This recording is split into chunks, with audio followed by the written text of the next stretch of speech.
Father asks Yunsu how long he plans to keep resisting. Yunsu replies that he cannot let him take Gerim, to which Father remarks that it seems Yunsu is actually trying to protect Chea instead.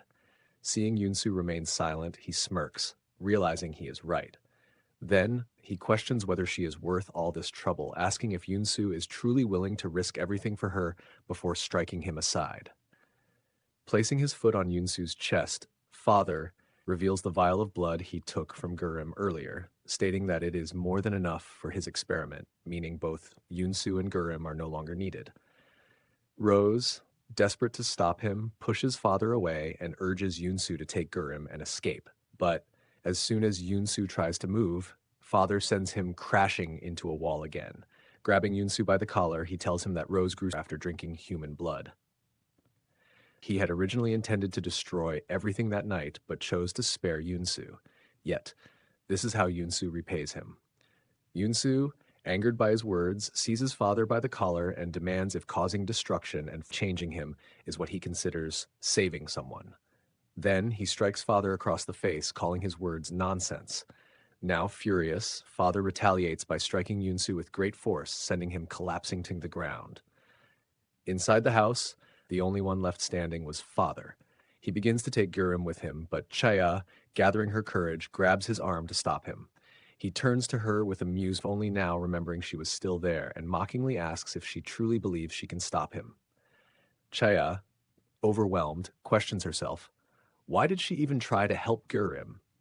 She feels powerless. As Father steps toward her, he casually remarks that he nearly overlooked something important. Terrified, Chea instinctively grabs whatever she can and throws it at him. Unbothered, he continues closing the distance between them. She backs away, her hand brushing against a bottle containing Gurim's blood. Gripping it tightly, she asks herself, why must she be the one to suffer? Why do they all keep interfering in her life? In desperation, she hurls the bottle at Father, shouting as it shatters against him. The blood splatters onto his skin, and to Chea's shock, he recoils in pain as it starts to burn.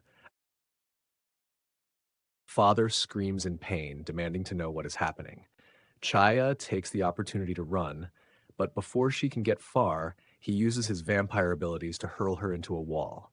However, he soon realizes that his wound isn't healing, and his strength is beginning to fade, realizing it must be because of his blood. He grabs Gurim and begins dragging him away. Chaya watches helplessly, desperately trying to think of something, but she has no strength left to even lift a finger. She turns to Yunsu, calling his name, urging him to wake up, but he doesn't move. Then an idea forms in her mind.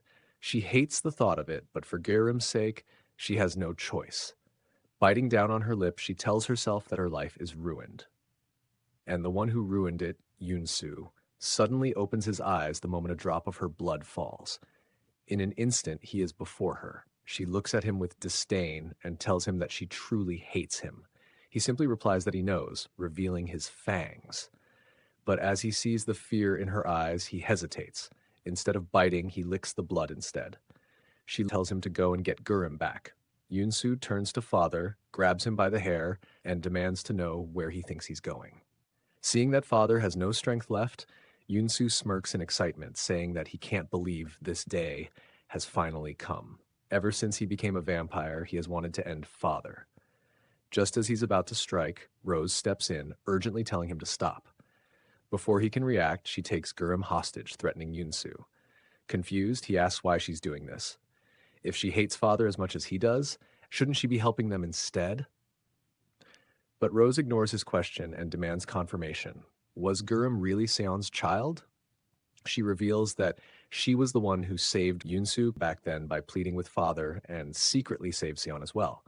Now she demands they repay her by letting Father go, saying that he was the only one by her side for hundreds of years. If they refuse, she threatens to do the same to Gurim. Yunsu clenches his fists but ultimately steps back. Rose quickly runs to Father and vanishes with him. Yunsu stands in frustration, regretting that he let this opportunity slip away. He turns to Gurim, then, realizing his wound is still deep. Without hesitation, he starts walking toward Chaya. Sitting in front of her, he looks into her eyes and quietly asks, "Can I have it?" Before she can say anything, he grabs her face and kisses her. Chea was utterly confused by what was happening. She pushed Yunsu away, telling him to stop and asking if he was out of his mind. However, Yunsu, unfazed, asked for just a little more, teasing her by saying he would do it in a good way before continuing. Just then, Gurrim stood up and asked what they were doing. Panicked, Chea quickly shoved Yunsu away, exclaiming that a child was watching. Yunsu scoffed, remarking, "Which part of him looks like a child?" In the next scene, Yunsu and Gurrim were at the mansion, setting up their next move. Yunsu explained that father would not stop pursuing Gurrim, so they needed to leave quickly, adding that they didn't have much time. Though he wasn't entirely sure why father was in such a weakened state, the fact remained that they wouldn't have made it out otherwise. This was the perfect moment for them to escape. Gurrim, however, insisted that they needed to go to the church, explaining that he had asked Hanchaya to meet them there. When Yunsu looked surprised, Gurrim clarified that all three of them were in danger. If only the two of them ran away, Chaya would be left behind and they would go after her. She had saved his life, and for that reason, he wanted to take her with them. Yunsu, still skeptical, told him that if she wasn't there by 9 o'clock, they would leave without her.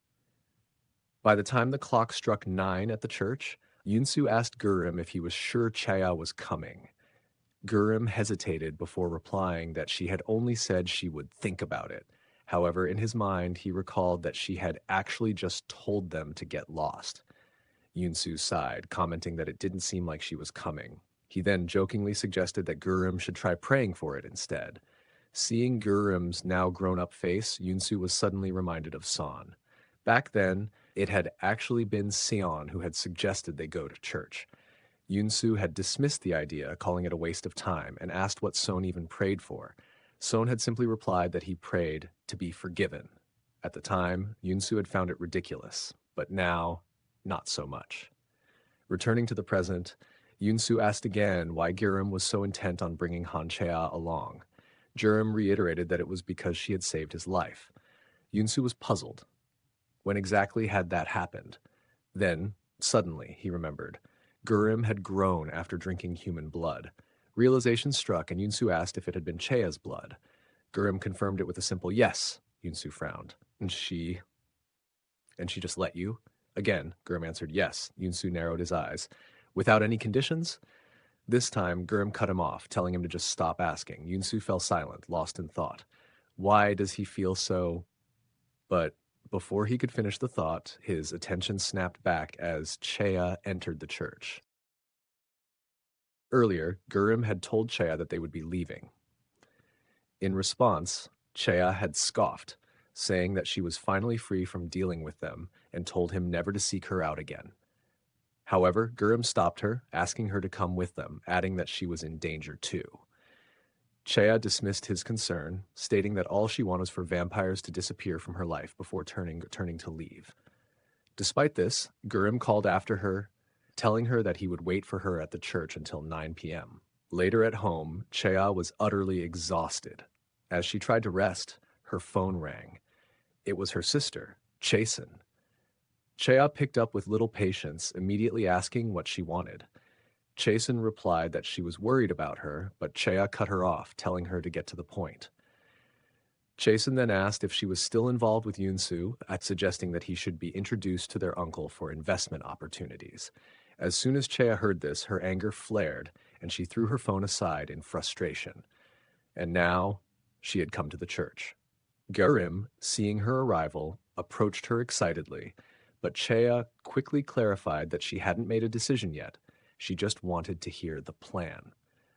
As she spoke, Gurrim caught the scent of blood from her. He stepped outside, leaving her to talk to Park Yunsu instead. Chea sighed, thinking about how much she hated this, but she went to Yunsu anyway. Yunsu glanced at her and remarked that he hadn't expected her to come. Chea replied flatly, "One does what it takes to survive." Amused, Yunsu commented on her strong will to live. She met his gaze and said, "That's because there's always someone who wants me dead, and I refuse to give in." Yunsu smirked. "Are you sure you're not in danger by staying with me?" Chea remained unfazed. "I've thought it through. Gurrim won't leave without me. It seems like he depends on me more than he does on you." Then she added seriously, "Promise me you won't let me die." Yunsu agreed, but with one condition.